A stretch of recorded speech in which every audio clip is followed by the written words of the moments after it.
உங்க அப்பா கிட்ட தான் கேட்கணும் எல்லாத்தையும். உங்க அப்பா கிட்ட தான் கேட்கணும் எல்லாத்தையும். நம்மளுடைய பொதுப்பணித்துறை அமைச்சர் கடந்த காலங்களில் எங்களோடு பயணித்த போது எங்கு பெட்டி தூக்குனார் என்பது உங்களுக்கு எல்லாத்துக்கும் நல்லா தெரியும். ஆதவச்சனா யார்கிட்டயும் பெட்டி தூக்கல. யார் வந்து யார்கிட்ட பெட்டி தூக்குனாங்கன்னு சொல்ல ஆரம்பிச்சிட்டோம்னா நீங்க தாங்க மாட்டீங்க. அமைதியா 2015 இருந்து 2021 வரைக்கும் திமுகவில் நான் பணி செய்தவன், எல்லாருக்கும் தெரியும். 2014 திமுக 40 தொகுதி தோத்த நேரத்தில் நான் வேலை செய்ய வந்தவன். உங்களுடைய முன்னாள் முதலமைச்சர் மு.க. ஸ்டாலின் அவர்கள் கேட்டு பாருங்க என்னுடைய வேலை எப்படி இருக்குன்னு அவருக்கு தெரியும்.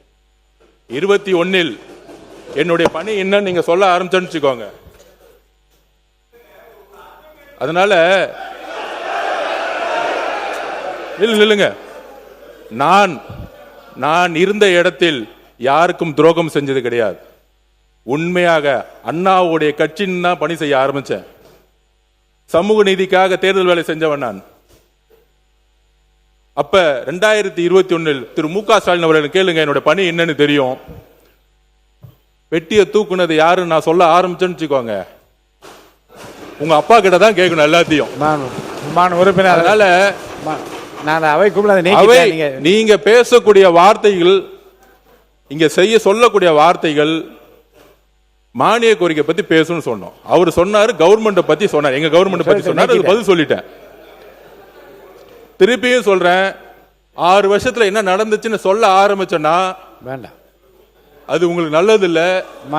உறுப்பினர் நீங்க வார்த்தைகள் உறுப்பினர், இந்த வார்த்தைகள் விட வேண்டாம். உறுப்பினர் உட்காருங்க. இந்த வார்த்தைகள் விட வேண்டாம். இல்ல போதும்.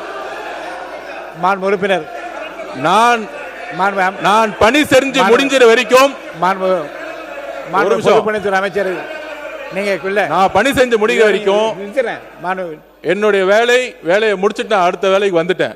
அதனால ஆதவச்சனா யார்கிட்டயும் பெட்டி தூக்கல. யார் வந்து யார்கிட்ட பெட்டி தூக்குனாங்கன்னு சொல்ல ஆரம்பிச்சிட்டோம்னா நீங்க தாங்க மாட்டீங்க. அமைதியா உங்களுடைய மானிய கோரிக்கை பத்தி பேசுங்கன்னு நான் சொல்ல வரேன்.